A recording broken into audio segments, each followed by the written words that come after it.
Why to Texas? Learn how you can stay prepared. Flying is a lot safer than most people think. Check out why you should take that spring break vacation.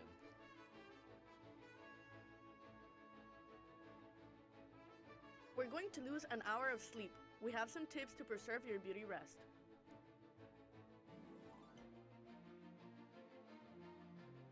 Broadcasting live from the University of North Texas, this is ntTV Nightly News.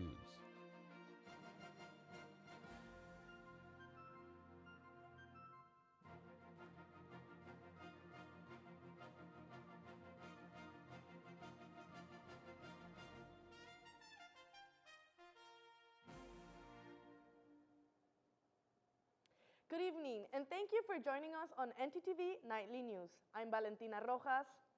And I'm Edison Stewart.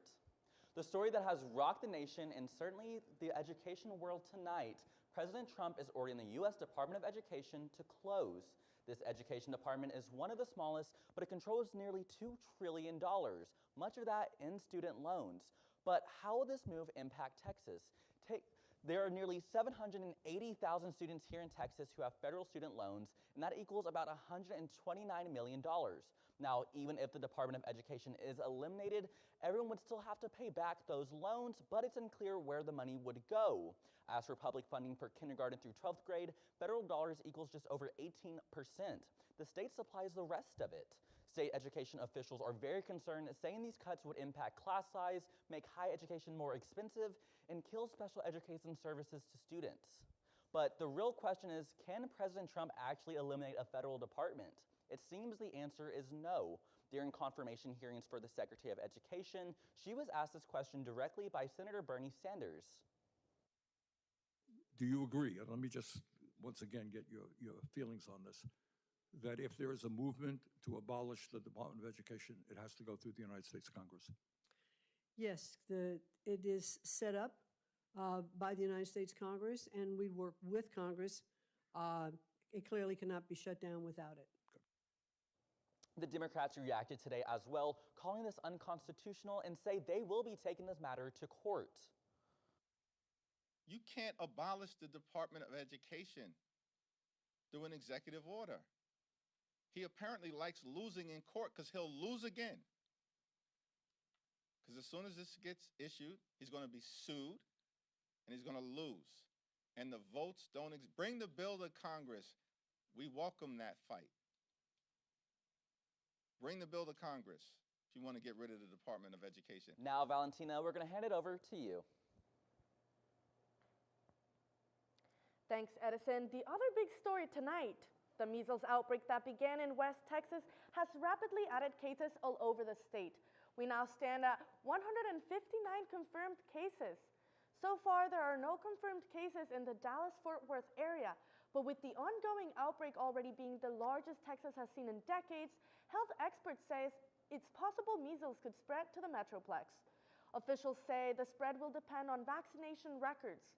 Denton County Health Director Matt Richardson reports that they have not seen an uptick in measles vaccinations at their walk-in clinics, but they are monitoring the demand and would set up specific clinics if needed. For more information on vaccinations, you can head to the public health page on dentoncount.com. Now, switching gears, as we head into the spring break, the weather seems a little sketchy.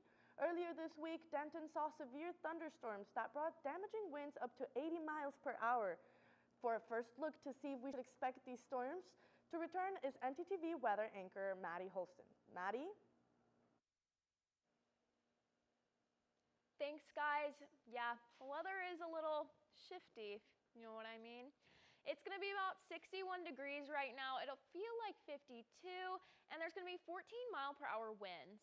As we head later into the evening, it's going to be 57 degrees, while it feels like 48 with those 15-mile-per-hour winds. And as we head into tomorrow, it's going to be warmed up. It'll be 78 degrees. It'll feel like 80, though, and there's going to be 10-mile-per-hour winds to cool you down. That's all I have for current conditions. Back to you at the desk. Thanks, Maddie. Firefighters in South and Central Texas are fighting nearly a dozen wildfires following the extreme high winds and low humidity from Tuesday. The Texas Division of Emergency Management is urging Texans to avoid activities that create sparks or contribute to the wildfires. A lot of what happens in the coming days will heavily depend on weather patterns sweeping across the state. Officials also advise to keep an emergency supply kit on standby and monitor the growth of fires in case you need to evacuate. Residents in Sinton, Texas are finally returning home after the wildfires forced them to evacuate. But many are coming home to a disaster. CNN's Victoria Balderrama has the story. Before we even knew it, it crossed the fence, and once it got across the fence into that field, there was no stopping. It was just like a freight train. Tom Sheffield and his family are still in shock, returning to their home Wednesday only to find ashes and rubble. We lost everything. We don't have nothing. Just the clothes on our back is the only thing we escaped with. They're now focusing on the road to recovery, to rebuild, and to heal their emotional wounds. My mom right now is in the hospital. She had gotten burned very bad with her back, and we just need a lot of prayers that she'll make it. Tuesday afternoon, I spoke with Calvin Baker on North Russ Street, who was evacuated from his home, not knowing what he would return to. Yeah, Russ Street. This is drone footage from above Calvin's house. The land around his property is completely scorched. Thank you, God. I'm sorry, sir. I'm just overwhelmed. As families begin the difficult process of rebuilding, the American Red Cross is stepping in to offer support. The road to recovery won't be easy, but the community is coming together to help those who lost everything. With all the wind and fires, it must be the season for dramatic weather. It definitely is. LiveShot reporter Alexandria Teeters is live at Fire Station 3, and she has more on how the Department of Fire and the General Land Office are preparing. Alexandria? Thanks, Valentina. And yes, Texas should be prepared for more possible wildfires this weekend. Firefighters have been working hard in South and Central Texas to put out over a dozen fires that started on Tuesday. Extreme fire danger areas include South, West, and Central Texas, along with the Panhandle Plains. Low humidity and extreme winds are expected to continue for the next couple of days, which is keeping Texas at risk.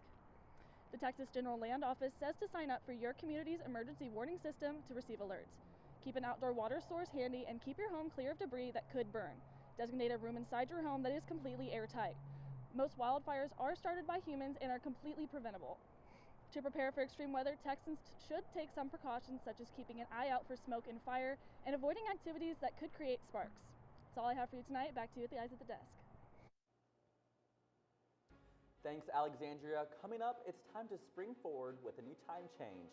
See how your sleep schedule is going to be affected. Also, we have the best travel spots for you in Texas for this spring break. Stay with us.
It seems there has been an increase in the number of airplane incidents across the country, making some people a bit nervous about flying. But there is good news.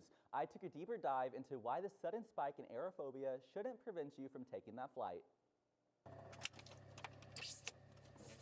With recent headlines raising concerns about airline safety, more people seem to be rethinking their travel plans. I had the chance to speak with a few pilots nationwide to gain insight into this growing fear of flying. I understand people being hesitant to fly due to the recent news regarding aviation. My take on this is that flying is still the safest form of travel, especially due to the recent development in technology we've had over the years and the strict standards that pilots are held to through the FAA.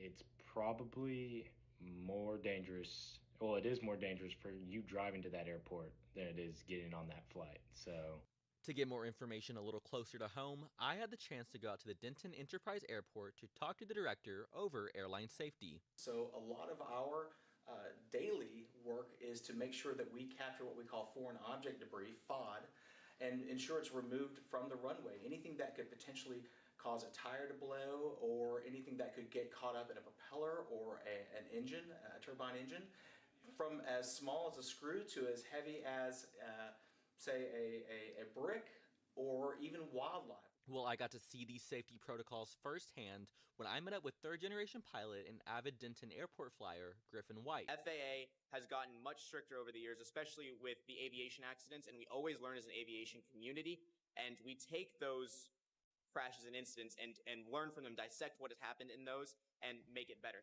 I even had the chance to see this all happen 2,000 feet in the sky when Griffin took me up to get a bird's-eye view of it all. Once we reached cruising altitude, I was actually able to put my hands on the controls of this 1969 Cessna Cardinal. This whole day was just proof that nothing's really scary unless you give it a shot, and that plane safety is more safe now than ever before. With North Texas Television, I'm Edison Stewart. That was really cool, Edison. I liked your stand-up there. That makes me feel so much better about getting on a plane now because I have to get on a plane tomorrow. Thank you, Val, but where are you going? Colorado for spring break. I'm so excited. That does sound like a lot of fun, but you know what that means. Packed airports, long lines, and a whole lot of travelers ready to escape for some fun. Yes, the TSA is bracing for a busy season with air travel expected to jump by more than 5%. So if you're heading out there, be sure to arrive early, bring your patients with you, and also don't forget that starting May 7th, all U.S. travelers will need a real ID to fly domestically. So, if you haven't registered yet, now's the time to do so. Your spring break fun starts with getting you to your destination, so plan ahead and make sure everything is smooth sailing, or should we say smooth flying? Speaking of smooth flying, you're going to need a plane to get wherever you're heading. Whether you're hitting the beach or exploring a new destination, we've got top spots, travel tips, and everything you need to make the most of your break.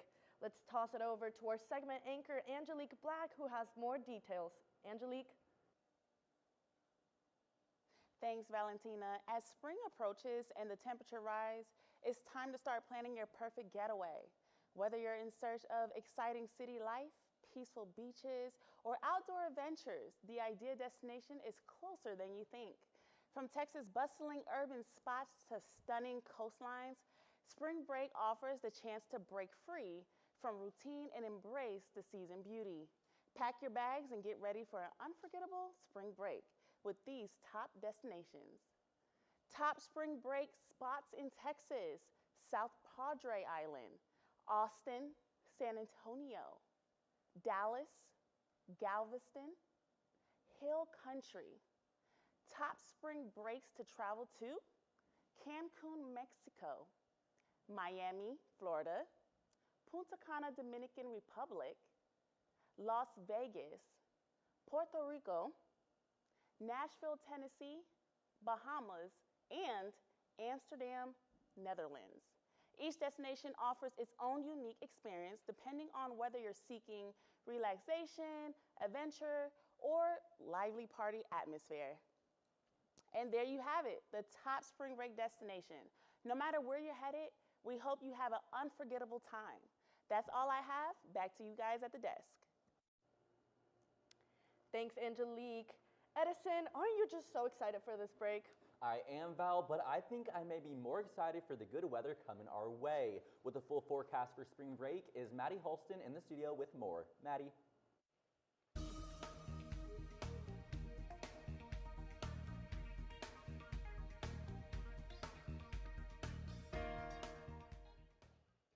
Guys, I'm excited about spring break too, but right now we are going to look at the current conditions in our local area. It's going to be about 61 degrees in Denton. It'll be 61 all throughout the north. We have Sherman, Decatur. It'll be 60 in Gainesville and Bowie. Over in Graham, it's going to be 67. If we look over here, it's going to be 60 degrees in Paris and Sulphur Springs. And if we look at our state map, it's going to be colder up there in Oklahoma City with 58 degrees. In Denton and Shreveport, we're sitting at 61 still. It'll be 71 over here in Abilene, a little bit warmer. And then down in the south, it'll be a mild temperature. We got 69 degrees and 64 degrees. And then up here in Amarillo, it'll be 65 degrees. If we take a look at our 7-day forecast, now we'll get into spring break stuff. Tomorrow, it's going to be 78 degrees. It'll be sunny. On Saturday, you might need those rain jackets because it's going to be 58 degrees, and there's a 76% chance of rain. On Sunday, it's going to be rainy still. It'll be 40% chance of rain and a high of 59 degrees. On Monday, Tuesday, Wednesday, and Thursday, it'll all be sunny. That spring break never fails. It'll be 71 degrees on Monday, 73 on Tuesday, 76 degrees on Wednesday, and on Thursday, it'll be 78 degrees. Now, one thing I can always count on is getting a good night's rest. And with daylight savings around the corner, that is yet again getting cut off by an hour. ntTV's Andre Williams is here to talk about the health drawbacks brought by daylight savings. Andre? Thanks, Maddie. It's time to spring forward because daylight savings is coming up. This Sunday at 2 a.m., clocks, including that big one right behind me, will jump ahead 1 hour. But our lack of sleep may be the least of our concerns. The switch to darker mornings and more evening light can knock your body out of whack, causing sleep trouble for weeks, maybe even longer. Studies have even found an increase in heart attacks and strokes right after the March time change. There are ways to ease the adjustment, including getting more sunlight to help reset your circadian rhythm. Your circadian rhythm is a roughly 24-hour clock that your brain has to determine whether you want to be more sleepy or more active. But the extra evening light brought by daylight savings can mess this entire system up, which begs the question, is it even worth it? States such as Arizona have answered hard no, as they no longer participate in the time change. Now, I know losing sleep can be stressful, and my favorite way to relieve stress is by playing some video games. I could stand here and talk for hours about my favorite games to play, but I think it'd be better to hand it over to ntTV's Evanson Frank with more information.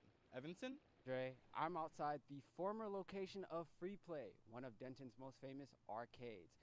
As we all know, video games have been essential to society for decades. Some of the most famous games and consoles would not be here today if it wasn't for the influence of numerous classic games. Well, recognition for some of the most influential games is finally here. The 2025 World Video Game Hall of Fame 12 finalists will be inducted today. A few of the 12 finalists include Call of Duty 4, Modern Warfare, Defender, GoldenEye, and Angry Birds. Public voting does end on March 13th, and the top 3 games that receive the most votes will be enshrined on May 8th at the Strong National Museum of Play in Rochester, New York.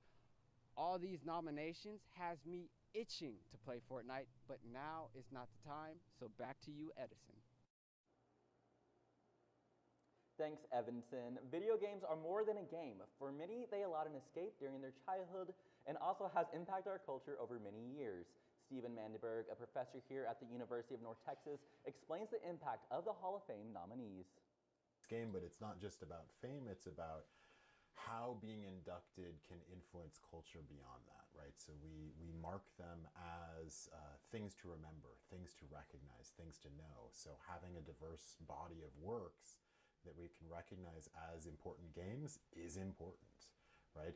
The list of nominees this year include worldwide phenomenons such as Tamagotchi and NBA 2K, but Professor Mandenberg notes how the lesser-known games made their way to the charts. Absolutely, they're impactful for generations, but it's also important to recognize that it's not just Angry Birds and 2K, right? 2K Sports, right? Those games make a lot of money. They're on newspaper articles. We talk about them constantly. It's just as important to get the ones that aren't written about, right? Those games that maybe weren't the best sellers of that era. They haven't had a sequel every year, but they're still recognized importantly because they do something a little bit different, right? Or maybe they do something very different in that era, and all of a sudden, 20 years later, they're incredibly influential for the games that are made now. For now, I'm hoping to see my childhood favorite Angry Birds be inducted to join games like SimCity and The Last of Us. The winner will be announced May 8th at the Strong National Museum of Play in New York City. Coming right after the break, catch the first installment of ntTV's new segment, Texas Now. And it's Women's History Month, and the Mavs are planning to add more of it. Catch it after the break. I wonder what's on the radio today. I don't know about this. This is not it. Everything alternative, commercial free. 88.1 Indie. Here at KNTU, we have two traditional stations, 88.1 Indie and KNTU Jazz. We've also recently launched an internet radio station called Mean Green Hits. If you want to hear more, you can check us out at MediaNorthTexas.com. That was pretty good.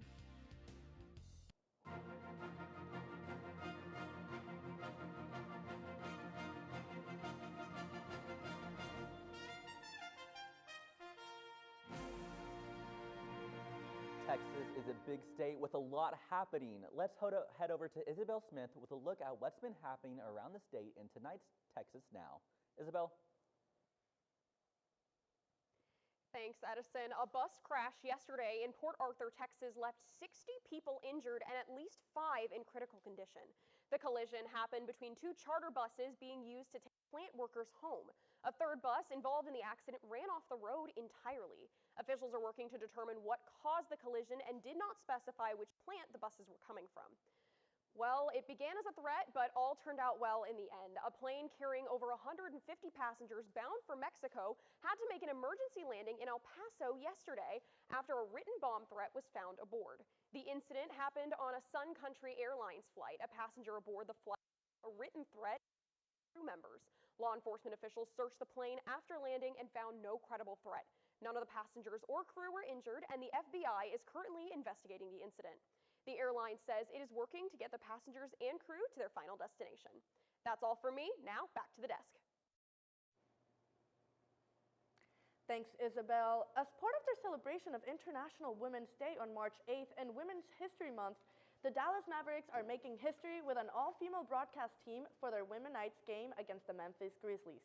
The broadcast will be led by award-winning broadcaster Kylan Mills as the play-by-play announcer, and with former WNBA player and college basketball coach Regan Pebley as the color commentator. Dan Ellerson will serve as secondary analyst, adding expert insights throughout the game. For pregame, halftime, and postgame coverage, Basketball Hall of Famer Nancy Lieberman will take the lead, joined by Leslie McCaslin, bringing even more experience and analysis to the night. This initiative highlights the growing influence of women in sports media and paves the way for greater representation in the industry. Fans can catch the historic broadcast on KFA and Mavs TV on March 7th at 6:30 p.m. Big news in sports tonight. UNT is saying goodbye to its seniors, and the Cowboys are making money moves. And speaking of seniors, all-time great Zach Martin is hanging up his cleats. Guess it's senior night for him too. That is right. Our sports reporter Jalen Alexander has more on all the information. Jalen? That's right. Cowboys legend is hanging up his cleats after 11 dominant seasons. And with his retirement, the Cowboys look to reload. Meanwhile, the UNT basketball team is looking forward to senior night tonight against Charlotte. More next. All right, look up here. 1, 2, 3. Mom, Dad, I got it.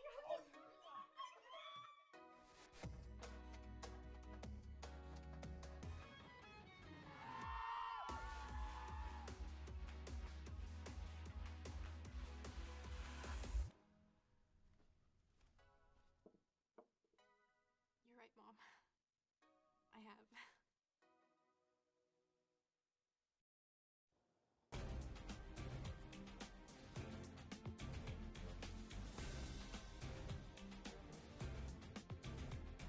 Breaking news out of the NFL, where one of the league's all-time great offensive linemen is hanging up his cleats. Dallas Cowboys star Zach Martin has officially announced his retirement after a storied career that spanned over a decade. Martin, an 8-time All-Pro, has been a cornerstone of the Cowboys' offensive line since being drafted in the first round of the 2014 NFL Draft. While he remained one of the best at his position, Martin has decided it's time to walk away. After years of battling through the game, he steps away on his terms, leaving behind a legacy that will likely land him in the Pro Football Hall of Fame. As the NFL world reacts to this major news, one thing is for certain. Zach Martin's name will be remembered among the greats. His next stop, Canton, may just be calling. On the brighter side of things, big moves are happening in Dallas as the Cowboys make salary cap adjustments ahead of the 2025 NFL season. With an eye on roster improvements, the team has restructured key contracts to free up cap space. Quarterback Dak Prescott's deal was adjusted to clear a massive $36.6 million, giving the Cowboys much needed room to maneuver. Wide receiver CeeDee Lamb, who also mentioned in a tweet that he wants to win, contract was also restructured, creating an additional $20 million in cap space. As the offseason unfolds, all eyes will be on Jerry Jones to see how they can capitalize this newfound cap space.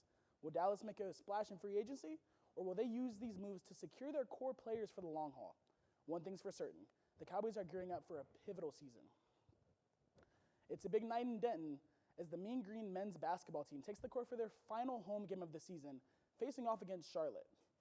As UNC battles Charlotte, expect a competitive matchup with the Mean Green looking to close out their home schedule with the win.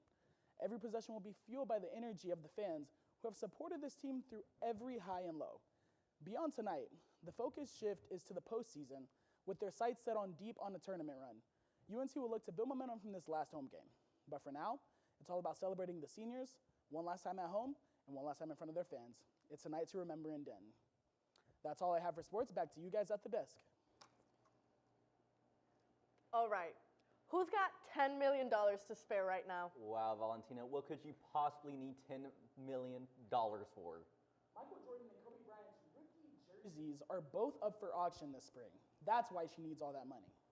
I know. They will be on display at Sotheby's in New York, so at least some people will get to see them for free. I am so jealous. Jordan's debut jersey was photo matched to the Bulls' debut in 1984, along with Kobe Bryant's debut with the Lakers in 1996. Wow, that is amazing. Legendary jerseys, and I bet they will be worth way more than $10 million. Thanks for watching ntTV Nightly News. Join us again next week here on North Texas Television.